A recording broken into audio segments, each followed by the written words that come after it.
ஆண்டவர் இயேசுவில் பிரியமானவர்களே, திருத்தூதரும் மறைசாட்சியுமான புனித லூக்காவினுடைய விழா நாளில் இறைவார்த்தை பகிர்வுக்கு உங்களை அன்போடு வரவேற்கிறேன்.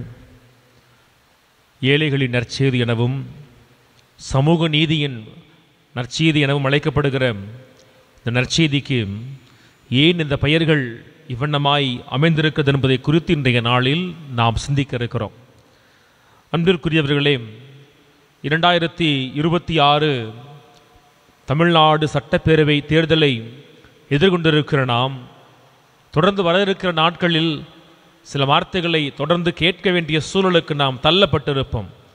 சமூக நீதி, சமத்துவம், பெண்ணியம், உரிமை மீட்பு, புதிய வரலாறு என சொல்லி பல்வேறு வார்த்தை பதாகங்களை விளம்பரங்களாய் மாற்றி ஒவ்வொரு கட்சியும் ஒவ்வொரு நாளும் நம்முடைய வாசற்படிகளை நாடி வருவதை நாம் மிக விரைவில் காண இருக்கிறோம். ஆனால் எல்லோரும் உண்மையில் சமூக நீதிக்காய், சமத்துவத்திற்காய், பெண் விடுதலைக்காய் போராடுகிறார்களா? அல்லது அவர்கள் எதை சொல்லுகிறார்களோ அதுதான் அவர்களுடைய உண்மையான வாழ்க்கை முறையா என கேட்டால் அதெல்லாம் ஒன்றுமில்லை. பெரும்பான்மை தருணங்களில் மக்களுடைய வாக்குகளை பெறுவதற்காய் பயன்படுத்தப்படுகிற ஒரு விதமான பதாகையின் சொற்கள் மட்டும்தான் அவை. சில உதாரணங்களை உங்களுக்கு முன்னால் காண்பிக்கிறேன். சில ஆண்டுகளுக்கு முன்னால் தமிழ்நாட்டிலே ஒரு தலைவர் சனாதனத்தை குறித்து பேசினார். பிறப்பு வழி மனிதர்களை மதிப்பிடுகிற சனாதனத்தை குறித்து அவர் பேசினார். அதற்கான பல எதிர்ப்புகள் எழுந்தன. உண்மையில் நாம் ஆழமாய் சென்று யோசித்து பார்க்கிற பொழுது அவர் அனுபவிக்கிற அந்த ஒரு பதவியும் கூட ஒரு வகையில் சனாதனத்தின் வழியாய் வந்ததுதான். பிறப்பு வழியாய் மனிதனை பாகுபடுத்தி பார்ப்பது சனாதனம் என அவர் சொன்னார் என சொன்னால், அவர் அனுபவிக்கிற பதவி கூட அவருடைய தகுதியினாலோ அனுபவத்தாலோ அறிவினாலோ அவருக்கு கிடைக்கவில்லை. அவர் இருக்கிற அதே கட்சியில் அறிவில், அனுபவத்தில், வயதில் மூத்தவர்கள் எத்தனையோ பேர் இருக்கிற பொழுது ஒரு குறிப்பிட்ட குடும்பத்தில் பிறந்தார் என்பதற்காய் அவருக்கு கிடைத்திருக்கிற கிரீடம் கூட சனாதனத்தினுடைய இன்னொரு மறு வடிவமே. இன்னொரு கட்சியை பார்க்கிறோம், வீதி எங்கும் முழங்குகிறார்கள், உரிமை மீட்போம் என சொல்லி. ஆனால் அவர்கள் ஆண்ட பொழுது உரிமையை அடகு வைத்ததே அவர்கள்தான். அரசியலை நன்கு வாசிக்கிற, ஒவ்வொரு நாளும் அதை பின்தொடர்கிறவர்களுக்கு தெரியும். அவர்கள் ஆண்ட பொழுது தங்களுடைய பதவியை தக்க வைப்பதற்காய், அந்த ஆட்சி கலைக்கப்படாமல் இருப்பதற்காய் பல்வேறு சமரசங்களை செய்து கொண்டு பல உரிமைகளை விட்டு கொடுத்தவர்களும் அவர்கள்தான். ஒரு சாமியார் ஏண்டா இதெல்லாம் பற்றி பிரசங்கத்தில் சொல்கிறாரு, சாமியாருக்கு என்ன அரசியல் தெரியும், அப்படி புரிஞ்சுக்கலாம். இருந்தாலும் இதையெல்லாம் நினைத்து சொல்ல வேண்டிய கால சூழலுக்கு தள்ளப்படுகிறோம். அரசியல் பாடத்தில் முதுகலையை ஓரளவிற்கு வாசித்திருக்கிறேன் என்கின்ற அடிப்படையில் தான் இதை குறித்து நான் பேசுகிறேன். இன்னொரு புறம் பார்க்கிற ஒரு கூட்டம் புதிய வரலாறு படைப்போம் என வருகிறார்கள். நல்லதுதான். அவர்களை அழைத்து உங்களுடைய சித்தாந்தம் என்ன, உங்கள் கொள்கை என்ன என கேட்டால் தெளிவில்லாத ஒரு நிலை. எனக்கு ஒருவனை பிடிக்கும், ஆகவே அவன் சொல்வதெல்லாம் எனக்கு பிடிக்கும். இதைவிட ஒரு மிகப்பெரிய கவர்ச்சி, ஒரு போதை வேறு என்ன இருக்க முடியும்? எனக்கு ஒரு கொள்கை பிடிக்கும், அந்த கொள்கையை தாங்குகிற மனிதனை என் தலைவனாய் பார்க்கிறேன் என்கின்ற பார்வை மாறி, எனக்கு ஒரு மனிதனை பிடிக்கும், ஆகவே அவன் சொல்வதெல்லாம் கொள்கை என சொல்லி அவருக்கு பின்னால் செல்கிற ஒரு பார்வை இருக்கிறது. அவர்களும் நம்மை நோக்கி வர இருக்கிறார்கள். இப்படி எல்லாவற்றையும் ஒரு வாக்கிற்காய், விளம்பரத்திற்காய் பயன்படுத்துகிற சூழலில் உண்மையான சமூக நீதி, சமத்துவம், பெண்ணியம், ஏற்றத்தாழ்வு இல்லாத ஒரு வாழ்க்கை என்பது பல சமயங்களில் ஒரு காணல் நீரை போல அல்லது நம்முடைய வாழ்வில் கனவாய் மாறி இருக்கிறது. ஆனால் இதையெல்லாம் 2000 ஆண்டுகளுக்கு முன்னால் தன் எழுத்துக்களில் மிக தெளிவாய் எடுத்துரைத்தவர்தான் நம்முடைய திருத்தூதர் லூக்கா என சொன்னால் அது மிகையாகாது. லூக்கா யார் என கேட்கிற பொழுது கொடுக்கப்படுகிற பதில்களில் அவர் நற்செய்தியாளர், அவர் மறைசாட்சின்னு சொல்லுவாங்க, தொடர்ந்து அவர் ஒரு மருத்துவர்னு சொல்லுவாங்க. அவர் எத்தனை முறை அவர் சென்று அறுவை சிகிச்சை செஞ்சார் தெரியாது. ஆனால் அவர் சமூகத்தை மிக சரியாய் அறுவை சிகிச்சை செய்தார் என்பதில் மாற்று கருத்திற்கு இடமே இருக்க முடியாது. அவர் சமூகத்தை சரிப்படுத்திய மருத்துவர் என்பது அவரை குறித்த வரையறையில் இனி இடம்பெற வேண்டும். ஏனெனில் இன்று பேசிக்கொண்டிருக்கிற எல்லா நல்ல வார்த்தைகளையும் ஒரு நாளில் இயேசுவினுடைய போதனைகளாய் உலகத்திற்கு கொடுத்த ஒரு மிகப்பெரிய நபர்தான் நற்செய்தியாளர் லூக்கா.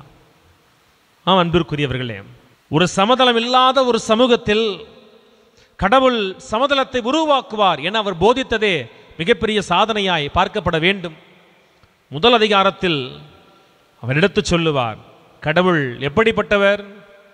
அவர் வலியோரை அரியணை நின்று தூக்கி எறிவார். வலிமை இருக்கிறவன் அதிகாரத்தை பிடிக்கலாம் என்பது முதல் நூற்றாண்டில் வாழ்ந்த யூதர்களுக்கு மிகச்சரியாய் தெரியும். அசீரியனை, பாபிலோனியனை, பாரசீகனை, கிரேக்கனை, ரோமையனை கடந்து வந்திருக்கிற அந்த மக்களுக்கு வரலாறு தெரியும். வலிமை உள்ளவன் ஆழ்வான் என சொல்லி இறைவார்த்தையில் எழுதுகிறார் லூக்கா. வலியோரை அரியணையில் என்று கடவுள் தூக்கி எறிவார்.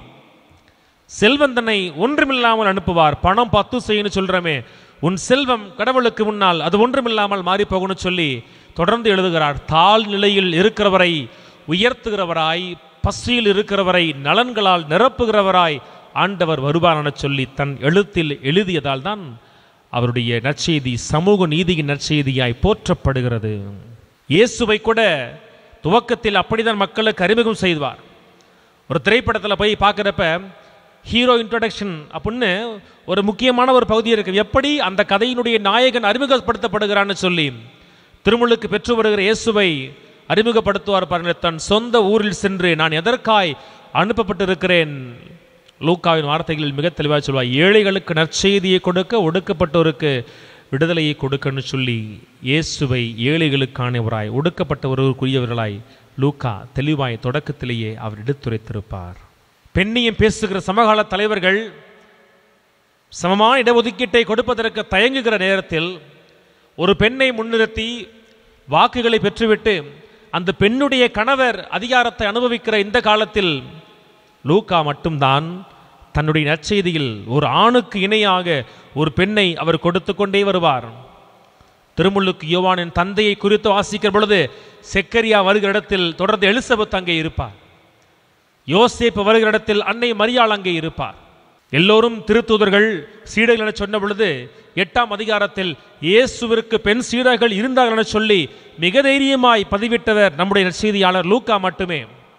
இயேசுவை கோவிலில் காணிக்கையாக்குகிற பொழுது இறைவாக்கினர் சிமியோன் வருகிறாரே, அவரை தொடர்ந்து ஒரு பெண் இறைவாக்கினர் அண்ணாவும் வருவார். கடைசியில் பார்க்கிறோம் மார்த்தா மரியான்னு சொல்லி ஆண் கதாபாத்திரங்களுக்கு கொடுக்கப்பட்ட முக்கியத்துவத்தை சற்றும் குறைவில்லாமல் பெண்களுக்கு கொடுத்து பெண்ணியத்தை அந்த காலத்திலேயே தூக்கி பிடித்தவராய் நற்செய்தியாளர் லூக்காவை நாம் மிக எளிதாய் வாசிக்க முடியும். சமத்துவத்தை, சமநீதியை வெறும் பதாகை சொற்களாய் மாற்றி வைத்திருக்கிறார்களே, அதை வாழ்ந்து காட்டிய இயேசுவை சற்றும் தயக்கமில்லாமல் தன் எழுத்துக்களில் வெளிப்படுத்தி காட்டுகிறார் லூக்கா. வாக்களிக்கப்பட்டவர் இயேசுன்னு சொல்லி மத்தேயு ஒரு பக்கத்து போயிடுவார். அவர் பாடுகள் எப்படிப்பட்டதுன்னு சொல்லி மார்க் எழுதுவார். 2ஆம் தலைமுறையினருக்கு கிரேக்கர்களுக்கு நற்செய்தி யோவான் எழுதுவார். ஆனால் ஏழைகளுக்கு, ஒடுக்கப்பட்டவர்களுக்கு எல்லாருக்குமானவராய் இயேசுவை எழுதிய பெருமை, கொண்டு சேர்த்த பெருமை லூக்காவிற்கு மட்டுமே உண்டு. அவர் நூலை எடுத்து வாசித்து பாருங்களேன்.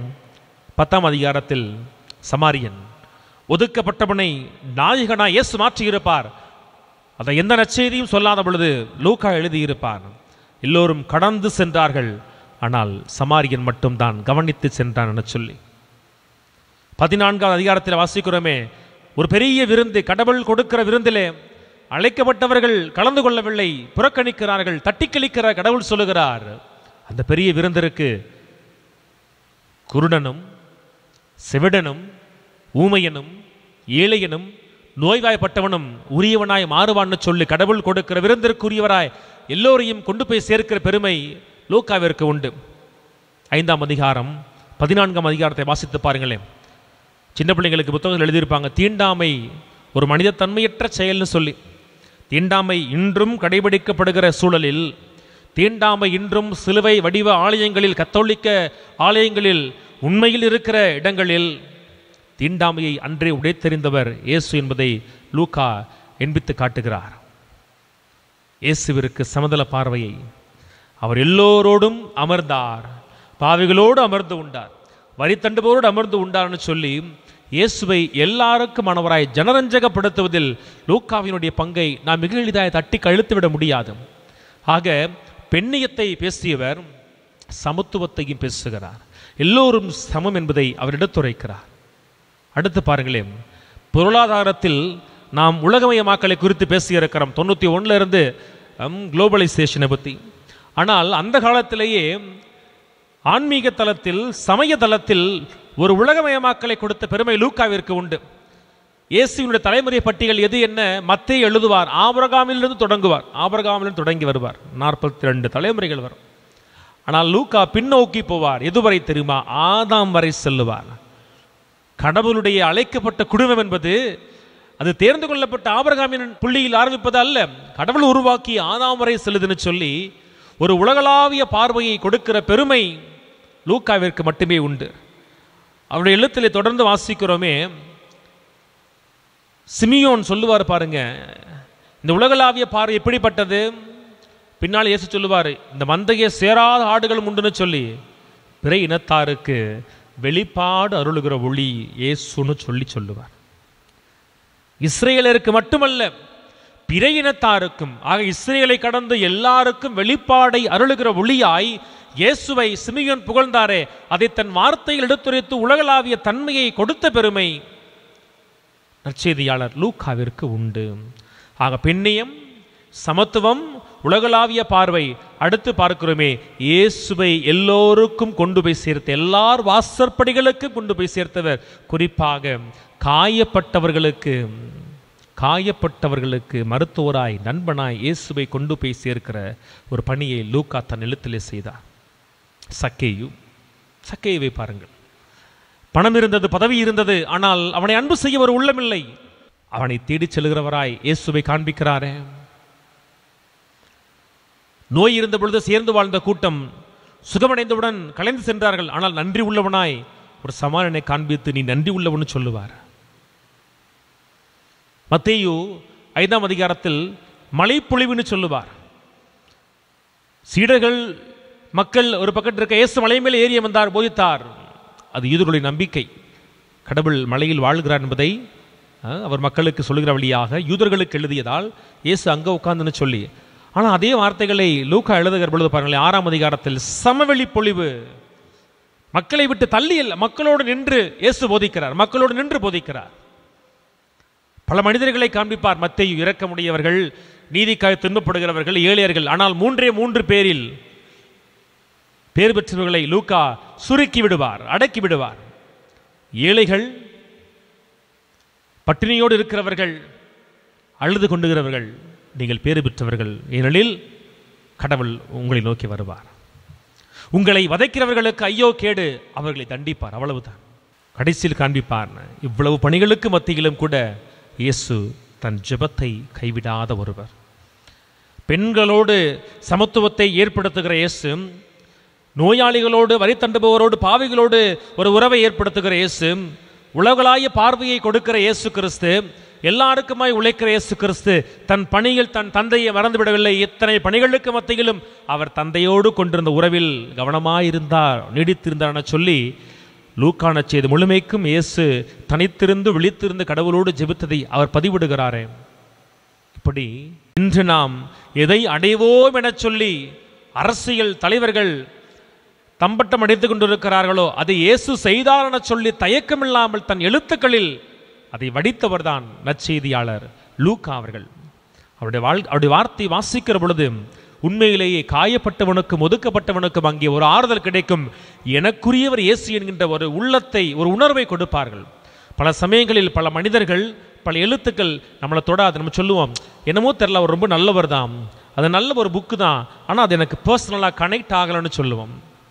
அவர் நல்ல ஒரு மனிதன் தான், ஆனால் எனக்கு கனெக்ட் ஆகலை. ஆனால் லூக்கா அப்படி இல்லை. லூக்கா அப்படி இல்லை. யாரெல்லாம் தேவையில் இருக்கிறார்களோ அவர்கள் வாசிக்கிற பொழுது மிக எளிதாய் they will feel connected to God, they will feel connected to divine. அதை செய்தவர் தான் நற்செய்தியாளர் லூக்கா. அந்த லூக்கா சமூகத்தை அவர் அறுவை சிகிச்சைக்குட்படுத்திய ஒரு மருத்துவர். சமூகத்தில் இருந்த நோயை, ஏற்றத்தாழ்வை, பெண்ணிய வேறுபாடுகள், பாலின வேறுபாடுகள் எல்லாவற்றையும் துடைத்து எறிந்து அவர் அப்படி ஒரு பணியை செய்தனால்தான் இன்னைக்கும் கூட அவர் நமக்கு முன்னால் ஒரு பாடமாய் நிற்கிறார்.